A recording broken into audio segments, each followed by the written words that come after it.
நண்பர்கள் அனைவருக்கும் வணக்கம். இந்த வீடியோவில் நம்ம நிஃப்டி ஃபியூச்சருக்கான tomorrow predictions and intraday levels என்ன அப்படிங்கிறத பார்க்க போகிறோம். அதுக்கு முன்னாடி நம்ம எஸ்டர்டே என்ன சொல்லியிருந்தோம் அப்படிங்கிறத பார்த்துட்டு நம்ம நாளைக்கான வியூஸ் என்னங்கிறத பார்ப்போம்.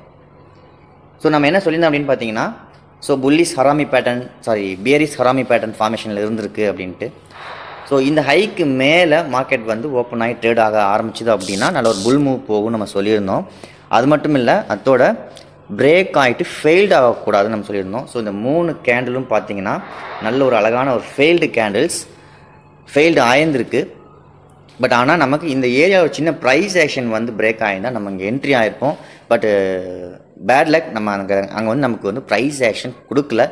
பட் என்ன நியூஸ்னாலன்னு தெரில. பட் இன்றைக்கி ஒரு நல்ல கண்டினியூ ஃபால், ஒரு 500 பாயிண்ட்ஸ் நியரஸ்ட்டாக நிஃப்டி ஃபியூச்சரில் ஃபால் ஆகிருக்கு. ஃபால் ஆனது செல்லிங்கா என்ன ஏது அப்படிங்கிற மாதிரியான ஒரு நிறைய கன்ஃபியூஷனில் இருக்கும். ஸோ அதுக்கான வீடியோ இது உங்களுக்கு யூஸ்ஃபுல்லாக இருக்கும். கண்டிப்பாக மிஸ் பண்ணாமல் ஸ்கிப் பண்ணாமல் பாருங்கள். இப்போ 1 hour டைம் ஃப்ரேம் என்ன ஸ்ட்ரக்சரில் இருக்குது அப்படின்னு பார்த்தீங்கன்னா, கண்டிப்பாக வேவ் ஃபார்மேஷன் இந்த வேவ் ஸ்ட்ரக்சரில் இருக்குது. ஸோ இந்த வேவ் ஸ்ட்ரக்சர் பிரேக் ஆனால் நம்ம என்ன சொல்லுவோம் அப்படின்னா டவுன் ட்ரெண்ட் அப்படின்னு நம்ம சொல்லுவோம். பட் ஆனால் இது டவுன் ட்ரெண்ட் கிடையாது. காரணம் இருக்குது, அது என்னென்னு நம்ம பார்ப்போம். நிஃப்டி ஃபியூச்சர் பொறுத்த வரைக்கும் இந்த 1 hour ஃபார்மேஷன் பிரேக் ஆனதுக்கான லெவல் கரெக்டாக நமக்கு இந்த சப்போர்ட்டில் மார்க்கெட் ஃபினிஷ் ஆகிருக்கு. அதாவது நிஃப்டியோட ஃபர்ஸ்ட் சப்போர்ட் ரேஞ்ச் இந்த ட்ரெண்ட் லைன், அடுத்ததாக பார்த்தீங்கன்னா செகண்ட் சப்போர்ட் லைன் இந்த ஹரிசாண்டல் லைன். சரிங்களா? ஸோ இந்த 2 இடமும் நமக்கு ரொம்ப இம்பார்ட்டண்டான இடம். ஸோ இது எதுக்காக சொல்கிறேன் அப்படின்னா, 20,900 பிலோ ப்ரைஸ் செஷன் கொடுத்து பிரேக் ஆனால் மட்டும்தான் நிஃப்டி ஃபியூச்சர் டவுன் ட்ரெண்ட் அப்படிங்கிற ஸ்ட்ரக்சரை க்ரியேட் பண்ணுது. ஞாபகம் வச்சுக்கோங்க. ஸோ 20,900 நான் ஏற்கனவே சொல்லியிருக்கேன் ப்ரீவியஸ் வீடியோவில், நீங்கள் பார்த்தீங்கன்னா தெரியும். இதுக்கு முன்னாடி நிறையா வீடியோவில் இந்த லெவலுக்கு கீழே தான் மார்க்கெட் ரிவர்சல் அப்படிங்கிறது நடக்கும். அது வரைக்கும் இது நடந்தால் ஒரு வேளை கரெக்ஷனாக தான் இருக்கும் அப்படின்னு நான் சொல்லியிருக்கேன். அதை புதுசாக அந்த வீடியோவை பார்க்குறீங்க, போய் பார்த்தீங்கன்னா உங்களுக்கு கொஞ்சம் ஐடியா கிடைக்கும். சரிங்களா? ஸோ என்ன சொல்லியிருந்ததுன்னு உங்களுக்கு கிளியராக தெரியும். இப்போது நிஃப்டி என்ன ட்ரெண்டில் இருக்குது அப்படின்னு நிறைய டவுட்ஸ் இருக்கும். ஸோ இது நியூஸ்னாலேயோ ஏதோ ஒரு ரீசன்னால் பை போக முடியாமல் கரெக்ஷன் ஆகிருக்கு. அதுதான் உண்மை. Correction means it's a buy trend. Still no இது பை ட்ரெண்டில் தான் இருக்குது அப்படிங்கிறத நீங்கள் புரிஞ்சுக்கோங்க. ஸோ இந்த பை ட்ரெண்ட் அப்படிங்கிறது எங்கே ரிவர்ஸ் ஆகலாம்? ஒன்று இந்த ட்ரெண்ட் லைன், அடுத்தது இந்த ஹரிசாண்டல் லைன். ஸோ இந்த 2 ஏரியாவில் நம்ம இப்போதைக்கு நிஃப்டி ரிவர்சலுக்கு சான்சஸ் இருக்குது அப்படிங்கிற மாதிரியான வியூவில் நம்ம எதிர்பார்க்கலாம். சரிங்களா? ஸோ இந்த இடத்துல இன்னொரு விஷயமும் இருக்குது, அதை சொல்லிடுறேன். ஸோ இந்த ட்ரெண்ட் லைனில் ஒரு வேளை மிஸ் ஆச்சு அப்படின்னா இந்த ஹரிசாண்டல் லைன் இதுதான் S1. ஸோ இந்த ஏரியா S1, இந்த ஏரியா S2. ஸோ இந்த ட்ரெண்ட் லைன் ஒரு சப்போர்ட் Sன்னு வச்சுக்கோங்களேன். ஸோ இல்லாட்டி இது S1 வச்சுக்கோங்க. S1, இது S2, இது S3. 3 சப்போர்ட் இருக்குது. சரிங்களா? ஒன்று ட்ரெண்ட் லைன் 1, அடுத்தது இந்த டாப் 2, இந்த பாட்டம் 3. ஸோ இந்த 3 சப்போர்ட்டில் நிஃப்டி ஃபியூச்சர்ஸ் ரிவர்சபிளுக்கு சான்சஸ் இருக்கா அப்படிங்கிறத நம்ம கேர்ஃபுல்லாக நோட் பண்ணணும். ஸோ இன்றைக்கி நடந்த செல்லிங்ஸ் கரெக்ஷன் அப்படிங்கிறத புரிஞ்சுக்கோங்க. ஸோ பேனிக் ஆக வேண்டிய அவசியம் இல்லை.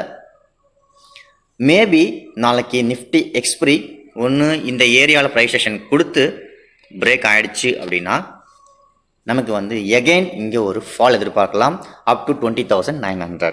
ஞாபகம் வச்சுக்கோங்க. நாளைக்கான இன்ட்ராடே ட்ரேட் செட்டப் இந்த ட்ரெண்ட் லைன்லையோ அல்லது இந்த ஹரிசாண்டல் லைன். சரிங்களா? ஸோ இந்த ஹரிசாண்டல் லைன்லையோ அதை உங்களுக்கு வரைஞ்சி காமிச்சிடுறேன். ஸோ அது உங்களுக்கு கொஞ்சம் பெட்டராக இருக்கும். 1 செகண்ட். ஓகே, இப்போது ஒன்று உங்களுக்கு பார்த்தீங்கன்னா இந்த ட்ரெண்ட் லைனில் பை கொடுத்து போகிறதுக்கு பாசிபிலிட்டிஸ் அதிகம் நாளைக்கு அல்லது நெக்ஸ்ட் டே ட்ரேடிங் டேஸில். நாளைக்கு எக்ஸ்பிரி மேபி சைட் வேவ் போட்டு கூட உங்களுக்கு மூவ்மெண்ட் ஆகலாம். ஒருவேளை மார்க்கெட் நாளைக்கு இந்த ஏரியாவில் ட்ரெண்ட் லைன்லையோ அல்லது ஹரிசாண்டல் லைன்லையோ அல்லது தேர்ட் சப்போர்ட்டோட ஹரிசாண்டல் லைன்லையோ உங்களுக்கு பை ஆகிறதுக்கான பாசிபிலிட்டிஸ் இருக்கா அப்படிங்கிறத தான் நம்ம எதிர்பார்க்கணும். ஏன் பைக்கு எதிர்பார்த்துட்டு இருக்கோம் அப்படின்னா நிஃப்டி இன்னும் டவுன் ட்ரெண்டுங்கிற ஸ்ட்ரக்சரை வந்து கிரியேட் பண்ணல அப்படிங்கிறத தெளிவாக புரிஞ்சுக்கோங்க. நம்ம ஏன் வந்து பை சைடே ஃபோக்கஸ் பண்ணிகிட்டு இருக்கோம், காரணம் என்ன அப்படிங்கிறது இதுதான் ரீசன், வேறு எதுவும் இல்லை. ஸோ இன்றைக்கி நடந்த ஃபால் டாப்பில் வந்து நமக்கு ஒரு கரெக்ஷன் ஆச்சு. பட் அந்த ஒரு ஃபெயில்யூர் பார் 1 ஹவரில் நடந்திருக்கு. பட் ஆனால் இந்த ஏரியாவில் நமக்கு ஒரு ப்ரைஸ் ஆக்ஷன் இல்லாதனால நம்ம என்ட்ரி ஆகலை. ஸோ என்னை பொறுத்த வரைக்கும் கரெக்டான ஒரு ஸ்ட்ரக்சர் என்னோடய ஸ்டடீஸ் பிரகாரம் இருந்தால் மட்டும்தான் என்ட்ரி கொடுப்பேன். அது வரைக்கும் நான் பொறுமையாக நிதானமாக இருக்கிறது என்னோட சைக்காலஜியாக, ட்ரேடிங் சைக்காலஜியாக நான் வந்து வச்சுருக்கேன். சரிங்களா?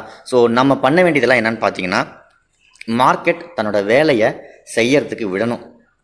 அதனோட வேலையை செய்யறதுக்கு நம்ம அலோவ் பண்ணணும் ஃபஸ்ட்டு. ஏன் அப்படின்னா, அவசரப்பட்டு உள்ளே போகக்கூடாது. என்ன நடக்குது, என்ன நடந்துகிட்ருக்கு அப்படிங்கிறத நம்ம கரெக்டாக வாட்ச் பண்ணணும். அதாவது மார்க்கெட்டை அதோட வேலையை செய்யறதுக்கு நம்ம அலோவ் பண்ணணும் அப்படின்னா அது வரைக்கும் நம்ம பொறுமையாக உட்காந்து வேடிக்கை தான் பார்க்கணும். எப்போ என்ட்ரு ஆகலாம் அப்படிங்கிறதுக்காக வேண்டி நம்ம காத்திருக்கணும். அதுதான் ரொம்ப முக்கியமான விஷயம். ஸோ அந்த ஹேபிட்டை வளர்த்துக்கிட்டா நமக்கு பெருசாக லாஸ் இருக்காது. பட் மினிமமாக ஒரு நல்ல ஒரு ப்ராஃபிட்டில் நம்ம வந்து லாங் லைஃப்பில் வந்து நம்ம ரன் பண்ண முடியுங்கிறத ஞாபகம் வச்சுக்கோங்க. நமக்கு தேவை பிக் ப்ராஃபிட் கிடையாது, லாஸ் இருக்கக்கூடாது. அது ஒன்று தான். ஸோ லாஸ் அப்படிங்கிறது நமக்கு அதிகமாக இல்லைனாலே நம்ம என்ன பண்ணலாம்னா, இன்னும் எத்தனை வருஷம் ஆனாலும் நம்ம வந்து நெக்ஸ்ட் லெவலுக்கு போகிறதுக்கான சான்சஸ் நிறையா இருக்குது. ரீசன் என்னென்னா, நம்ம கேபிட்டல் குறையாமல் இருக்கும். அதுதான் நமக்கு ரொம்ப முக்கியம். ஸோ அதனால சொல்கிறேன். ஸோ என்ட்ரி மிஸ் ஆனாலும் பரவாயில்ல, பட் நமக்கு தேவை ப்ராப்பரான ஒரு ஸ்டடீஸ் பிரகாரம் என்ன போகணுமோ அதை மட்டும்தான் செய்யணும். அவசரப்பட்டு பேனிக் ஆகி இங்கே என்ட்ராகலாம் அங்கே என்ட்ராகலாங்கிறது வேண்டாம் அப்படிங்கிறது தான் என்னோட வந்து தாழ்மையான கருத்து. ஸோ நான் அதை வந்து சைக்காலஜியாக நான் ஃபாலோ பண்ணுறதுனால தான் எவ்வளோ தூரம் நம்ம வந்து சிக்னல் கொடுக்காம போனாலும் எங்கேயாவது திரும்ப சான்ஸ் கிடைக்குதாங்கிறத நம்ம காத்திருக்கோம். இதுதான் ரீசன். ஸோ என்ட்ரு ஆகலாம். ஸோ அந்த இடத்துல வந்து ஹெவி ரிஸ்க் நம்ம வந்து எடுத்துக்க தயாராக இல்லை அப்படிங்கிறத ஞாபகம் வச்சுக்கோங்க. ஸோ நாளைக்கு நம்ம எதிர்பார்க்கக்கூடிய விஷயம், இந்த ஏரியாவில் ஒன்று இந்த ட்ரெண்ட் லைன், ரெண்டாவது இந்த சப்போர்ட் ஹரிசாண்டல் லைன், அடுத்தது பார்த்திங்கன்னா மூணாவது இந்த சப்போர்ட் லைன். ஸோ மார்க்கெட் வந்து இந்த 3 ஏரியாவில் வந்து நமக்கு ரிவர்சலுக்கு ரெடியாக இருக்கலாம் அப்படிங்கிற வியூவில் நம்ம இப்போ பார்த்துட்ருக்கோம். ஸோ நாளைக்கு நம்ம ஃபோக்கஸ் பண்ணக்கூடிய ஃபஸ்ட்டு லெவல் 21,100. சரிங்களா? ஸோ இந்த 21,100ல் போத் ஆஃப் த 2 சைட்லையுமே நம்ம ஃபோக்கஸ் பண்ணலாம் பைக்கு சாதகமாக. ஓகே.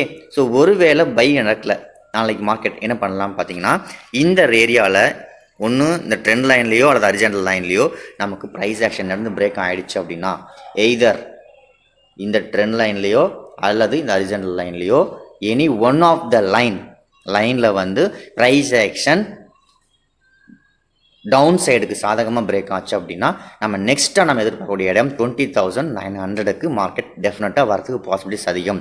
ஸோ இந்த ப்ரைஸ் ஆக்ஷன் பிரேக் பண்ணி ஃபெயில்ட் ஆகக்கூடாது, அதை ஞாபகம் வச்சுக்கோங்க. டாப்பில் நம்ம சொன்ன மாதிரி தான், எப்பயுமே ஒரு ப்ரைஸ் ஆக்ஷன் நடந்துச்சு அப்படின்னா பிரேக் பண்ணி ஃபெயில்டு ஸ்ட்ரக்சரை கொடுக்கக்கூடாது. அப்படி கொடுத்தது அப்படின்னா நம்ம இமீடியட்டாக வெளியில் வரதுக்கு தயாராக இருக்கணும். அதுதான் ரொம்ப முக்கியம். ஸோ அடிக்கடி சொல்கிறத ஞாபகம் வச்சுக்கோங்க. ப்ரைஸ் ஆக்ஷன் கொடுத்து பிரேக் ஆகி ஃபெயில் ஆகக்கூடாதுன்னு ரீசன் ஏன் சொல்கிறேன்னா, ஸோ இன்றைக்கி அதை பார்த்துருப்பீங்க. ப்ரைஸ் ஆக்ஷன் ஆகி டாப்பில் பிரேக் ஆகி ஃபெயில் ஆனது எப்படி ஒரு மூமெண்ட்டுன்னு. ஸோ இதில் ஒரு வேளை நம்ம இருந்திருந்தால் என்ன நடந்திருக்கும், அதாவது கால் ஆப்ஷன் சைடில் இருந்திருந்தால் என்ன நடந்திருக்குங்கிறத யோசிச்சு பாருங்கள். சரிங்களா? ஸோ இதுதான் விஷயம். கரெக்டான சமயத்தில் நம்ம கரெக்டான முடிவு எடுக்கணும். அதுக்கு ரொம்ப முக்கியம் கேண்டில் ஸ்ட்ரக்சரை கரெக்டாக ரீட் பண்ணணும். சரிங்களா? ஸோ இதுதான் நாளைக்கான வியூ. ட்ரெண்ட் லைன்லையா ஹரிசாண்டல் லைன் 1லையா என்ன நடக்குது, பைக்கா செல்லுக்காங்கிறத பார்ப்போம். ஒருவேளை மார்க்கெட் கேப் டவுன் ஆகி இந்த ஏரியாவில் ட்ரேட் ஆச்சு அப்படின்னா, இந்த ஸ்ட்ரக்சர் 20,900 கீழே ஒரு வேளை மார்க்கெட் ப்ரைஸ் ஆக்ஷன் கொடுத்து பிரேக் ஆகிடுச்சுன்னா, நிஃப்டி டவுன் ட்ரெண்ட் ஸ்ட்ரக்சரை க்ரியேட் பண்ணுது, ஞாபகம் வச்சுக்கோங்க. ஸோ 20,900 ஸோ க்ரூஷியஸான ஏரியா பை ட்ரெண்டுக்கு, அதை மைண்டில் ஞாபகம் வச்சுக்கோங்க. ஒருவேளை அங்கே அது நடந்துருச்சு அப்படின்னா ட்ரெண்ட் ரிவர்சல் அப்படிங்கிறத ஞாபகம் வச்சுக்கோங்க. ஸோ ஒருவேளை மார்க்கெட் எகைன் நமக்கு இந்த ஏரியாவில் ரீச் ஆகிட்டு கேப் டவுன் ஆகிடுச்சு, இந்த ஏரியாவில் இருக்குது அப்படின்னா ப்ரைஸ் ஆக்ஷன் நடந்து பிரேக் ஆகிறதுக்கு பாசிபிலிட்டி இருக்காங்கிறத பாருங்கள். ஸோ இந்த இடத்துல எல்லாம் தான் நமக்கு மார்க்கெட் ரிவர்சலுக்கு சான்சஸ் இருக்குது. ஸோ எங்கே நமக்கு பை மூமெண்ட் கொடுக்குங்கிறத நம்ம இப்போ இண்டிகேட் பண்ணி சொல்லியிருக்கோம். ஸோ நாளைக்கு எங்கே ஓப்பன் ஆனால் என்ன பண்ணுறது அப்படிங்கிறத நீங்கள் கிளியராக நோட் பண்ணிக்கோங்க. ஸோ இந்த லெவல்லாம் நீங்கள் கரெக்டாக நோட் பண்ணி நாளைக்கு ஓப்பன் ஆகக்கூடிய இடம் எங்கேயோ அங்கே பைக்கு சாதகமாக நம்ம ப்ரைஸ் ஆக்ஷன் பிரேக் ஆச்சுன்னா நமக்கு நல்லாயிருக்கும். பார்ப்போம் லைவில் என்ன நடக்குது அப்படின்ட்டு. ஸோ ப்ரைஸ் ஆக்ஷனை பற்றி தெரியாதவங்களுக்கு நம்ம டெலிகிராம் சேனலில் லைவ் அப்டேட் நம்ம பண்ணுறோம். ஸோ தேவைப்படுறவங்க அதில் வந்து ஜாயின் பண்ணிக்கோங்க. அதுக்கான லிங்க் வந்து இந்த வீடியோ டிஸ்கிரிப்ஷனில் நான் கொடுத்துருக்கேன். மறக்காமல் தேவைப்படுறவங்க போய் ஜாயின் பண்ணிக்கலாம். இது ஃப்ரீ சேனல் தான், ஸோ பெய்டு கிடையாது அப்படிங்கிற ஞாபகம் வச்சுக்கோங்க. ஓகே, ஸோ இந்த வீடியோ பிடிச்சிருந்தா மறக்காமல் லைக் பண்ணுங்கள். நிறைய நண்பர்களுக்கு இந்த வீடியோ ஷேர் பண்ணுங்கள். நிறைய நண்பர்களுக்கு இந்த வீடியோ ஷேர் பண்ணி சப்ஸ்கிரைப் பண்ண சொல்லுங்கள். கண்டிப்பாக இந்த வீடியோ ரொம்ப யூஸ்ஃபுல்லாக இருக்கும் நான் நம்புகிறேன். ஸோ தேங்க்யூ ஃபார் வாட்சிங். நாளைக்கு என்ன நடக்குது அப்படின்னு நம்ம லைவில் வாட்ச் பண்ணுவோம். Thank you so much.